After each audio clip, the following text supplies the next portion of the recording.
Les amis, j'espère que vous allez bien. On se retrouve pour cette nouvelle vidéo. Dans cette vidéo, nous allons faire l'installation de la canalisation. Ça comprend la pompe à eau, le chauffe-eau. Le chauffe-eau, c'est un Truma BGE 10. Ici, je vais vous montrer l'installation de la cuve d'eau, la préparation de la cuve d'eau. On va installer également tous les tuyaux d'eau, la robinetterie, tous les composants qui vont faire en sorte que du coup l'eau vienne dans mon robinet. On va vraiment tout faire. Allez, c'est parti.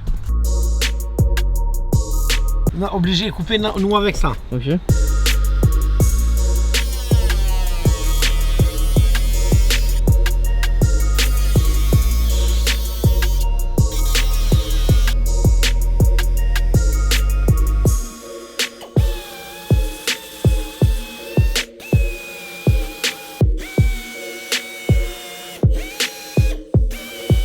Et maintenant, hop, et voilà, il n'y a plus qu'à coller et ensuite c'est bon.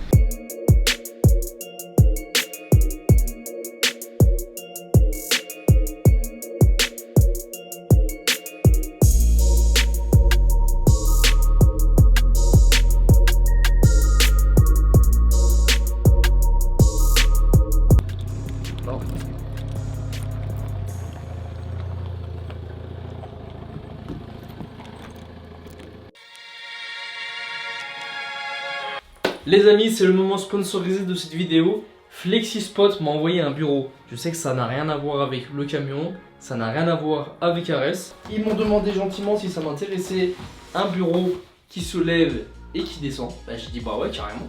J'ai toujours rêvé d'avoir un bureau qui se lève et qui descend. Donc FlexiSpot, c'est un site qui vend plusieurs bureaux. Donc il y a plusieurs choix, il y a plusieurs modèles, il y a plusieurs couleurs. On va déballer celui-là, c'est celui qui est full blanc.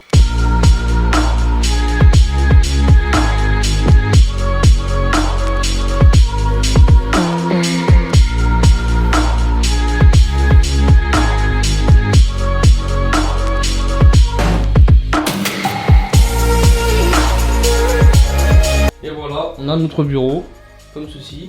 Ici, ça baisse. Là, ça baisse vraiment bas. Donc là, c'est le minimum. Et là, le maximum, vous êtes prêts? Non, vous n'êtes pas prêts, je crois. Parce que le bureau est plus grand que moi en taille, limite. Là, je peux faire du télétravail comme ça.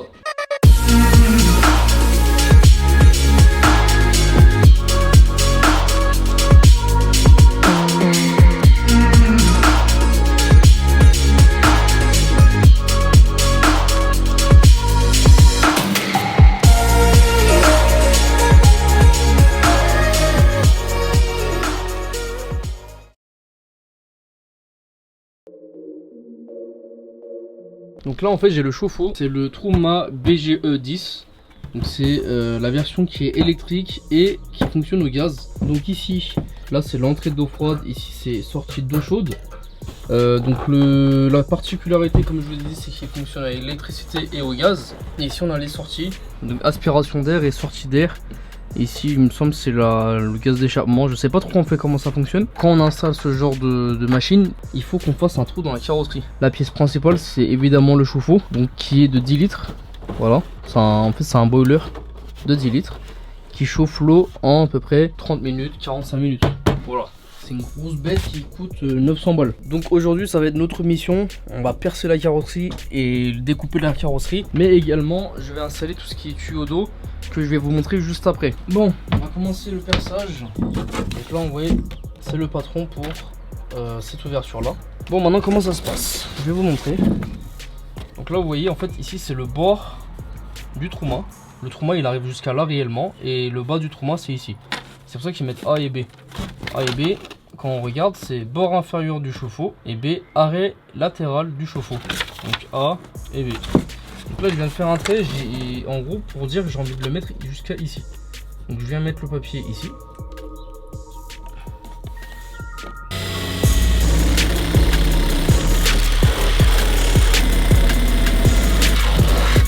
Bon, j'ai fait des petits tracés, on va voir ce que ça donne.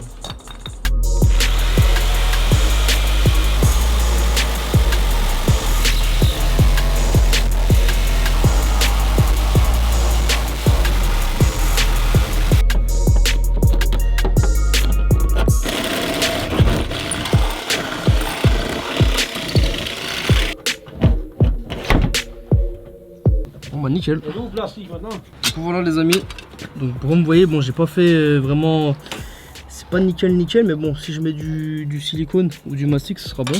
Donc on vient prendre la plaque, on la met comme ça, tac, on vient pousser, on va venir visser nos vis, donc les vis sont fournies. Et c'est hyper moche, mais y a pas le choix.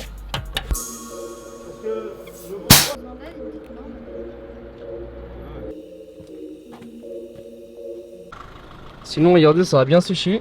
J'ai enlevé le surplus de mastic qu'il y avait. Notre chauffe-eau est installé avec son petit couvert. Bon, en tout cas déjà ça prend forme. Et je vais recevoir l'électricité plus tard dans la semaine. Et là ça sera une autre vidéo. Mais là c'est la tuyauterie déjà. On va installer notre cuve d'eau là-bas. Et comme ça c'est bon.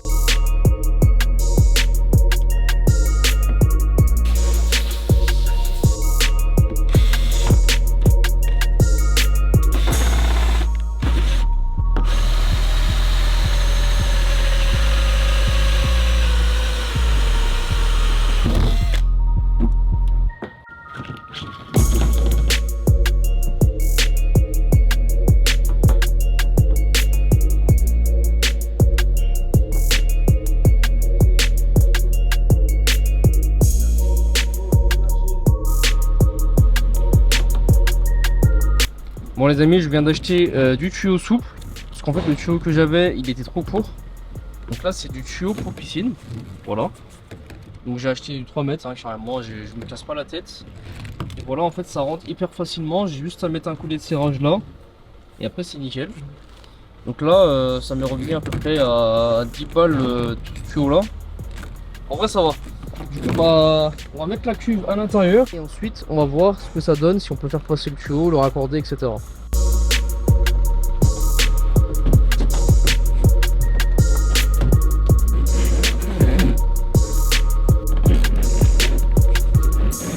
Ok, avec le décapeur thermique, nous allons chauffer ça.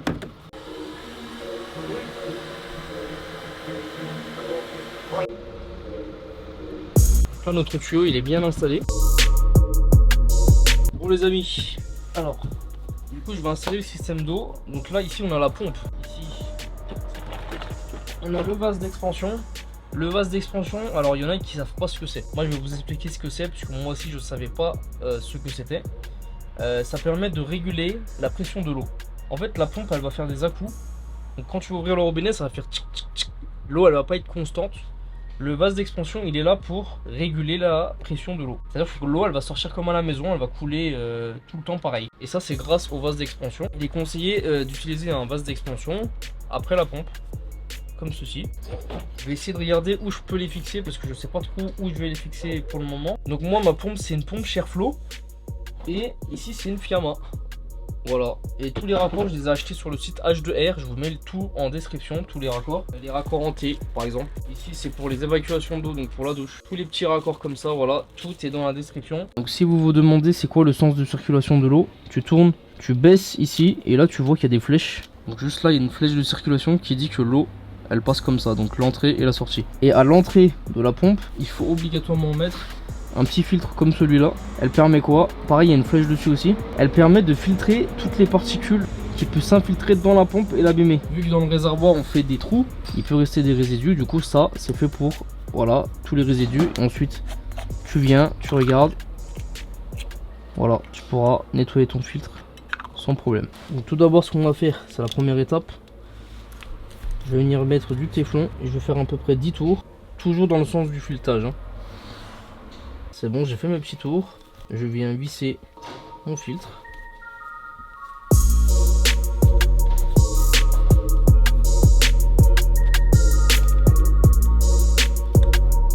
Et voilà. Là on est bon.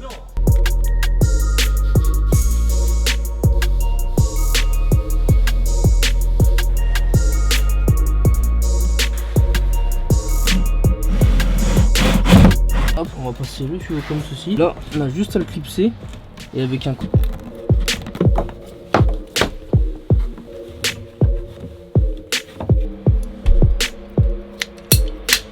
C'est parti. Maintenant, ce qu'il faut faire, c'est relier les deux tuyaux comme ceci. Le problème c'est que regardez, je les ai pas mis à la même hauteur. Bon, c'est pas très grave. Soit je le baisse, soit je prends un tuyau et je peux l'accorder comme ça, il n'y a aucun problème. Je pense que je vais le laisser comme ça pour le moment, je vais voir. Ici vous voyez, on voit une fourchette et un verre, c'est pour indiquer le sens il me semble.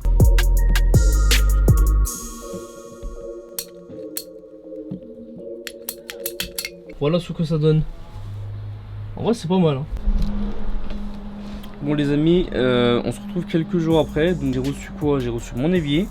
Hop, je vais vous montrer ce que j'ai acheté. Voilà, j'ai commandé de la tuyauterie et un évier en inox que je viendrai mettre du coup, dans le meuble cuisine. Et ensuite ce que je vais faire, c'est que vous voyez comme la tôle elle vibre, je vais venir coller du Ridex en dessous de la tôle, en isolation phonique. Et le plus important, parce que du coup j'arrivais pas à continuer, c'était à cause de ça. J'ai reçu des raccords en L. C'est tout ça. Je pouvais pas continuer à cause de ça, parce qu'il m'en manquait. Et vu que c'était en rupture de stock, je les ai pas tous reçus d'un coup. Et j'ai également acheté des raccords comme ça pour les tuyaux de 12 mm. A few moments later. Du coup les amis, voilà ce que j'ai fait. Donc j'ai changé d'endroit. Donc du coup comme je vous ai montré, j'ai tout branché. Donc là j'ai branché l'eau chaude aussi. Donc l'eau chaude sur le chauffe-eau. Donc là il y a la sortie d'eau chaude. Ici on a un clapet anti-retour pour l'eau chaude. Comme ça l'eau chaude ne va pas remonter dans le chauffe-eau. Ici, hop, ça part. Je vais vous montrer ce qu'il y a là-bas aussi parce que du coup j'ai fait tous les raccordements. L'eau froide c'est comment? Donc ici ça pompe l'eau. On a un filtre. On a la pompe, clapet anti-retour, vase d'expansion, clapet anti-retour pour sécuriser le vase d'expansion. Et hop, on a une vanne juste ici. Et ensuite ça part. Ensuite du coup, ça fait ça. Donc voilà comment c'est ici. Donc j'ai fait des trous dans la carrosserie pour faire passer à l'intérieur du renfort. Et hop, ça remonte et hop, ça ressort par là. Donc j'ai dit qu'ici j'allais avoir un robinet d'angle. Donc qu'est-ce que j'ai fait? Eau chaude, eau froide. Ensuite ici on va avoir le mitigeur pour la douche. Donc eau chaude, eau froide. Ça envoie l'eau ici. Tac tac tac. Ça passe dans le bois. Et ici là-bas derrière, du coup derrière les panneaux solaires, on a l'eau chaude et l'eau froide. Donc voilà, j'ai toujours pas fait le meuble cuisine. Parce que voilà, j'arrive pas à avancer comme je veux. Bon les amis, ce qu'on va faire c'est qu'on va tester s'il y a une fuite d'eau. Donc là j'ai un bac d'eau avec le tuyau de pompage. Ici j'ai une batterie 12 volts. On va alimenter la pompe. Allez c'est parti. Inch'Allah il n'y a pas de fuite. Ça pompe.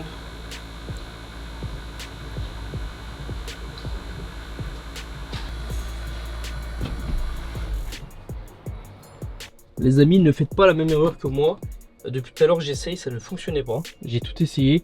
J'ai mis le tuyau hyper haut, j'ai versé de l'eau à l'intérieur, ça ne fonctionnait pas. Et je trouvais pourquoi, d'où venait le problème. En fait, regardez, il y a des flèches ici. Pourtant, je les avais bien vues. Hein. Vous voyez, il y a des flèches de direction. Juste là, là. Et en fait, moi, j'avais placé la pompe comme ceci. Donc, elle était à l'envers, la pompe. C'est pour ça que ça pompait pas. Ça pompait dans le vide. Donc, du coup, là, je l'ai bien placé. Maintenant, on va essayer. Et là...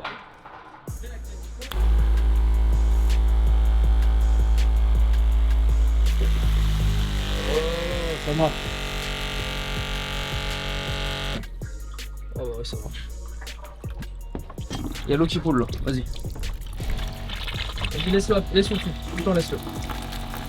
Voilà, il y a l'eau qui coule là. Là c'est ferme. Il y a des fuites par exemple. Voilà, là elle s'est arrêtée toute seule. Bouge pas.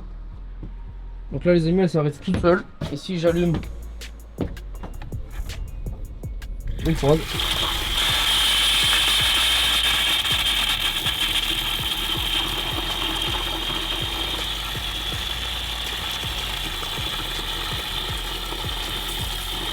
Si j'ai ça.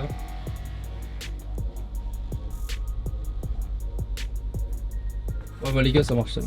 Les amis le test est concluant. Du coup j'ai réussi. Donc l'eau fonctionne bien. Le robinet quand on l'ouvre l'eau sort. Quand on ferme le robinet, ça s'arrête tout seul. Du coup voilà, l'erreur que j'avais fait c'était de mettre du coup la pompe à l'envers. Moi je l'avais mis dans ce sens là. Et il y a une circulation d'eau. Voilà, faites pas la même connerie que moi parce que depuis ça fait 15 minutes que j'ai essayé de faire passer l'eau alors qu'en fait il était à l'envers. Du coup ça dépense énormément d'eau, un seau d'eau en quelques secondes. En vrai c'est énorme, en vrai de vrai c'est énorme. Comme vous l'avez vu, j'ai fini l'installation des raccordements d'eau. C'était pas très dur, mais voilà, la prochaine vidéo ça sera la vidéo sur l'électricité. C'est une grosse vidéo, attendez-vous à une grosse vidéo, vraiment. L'électricité ça va être énorme.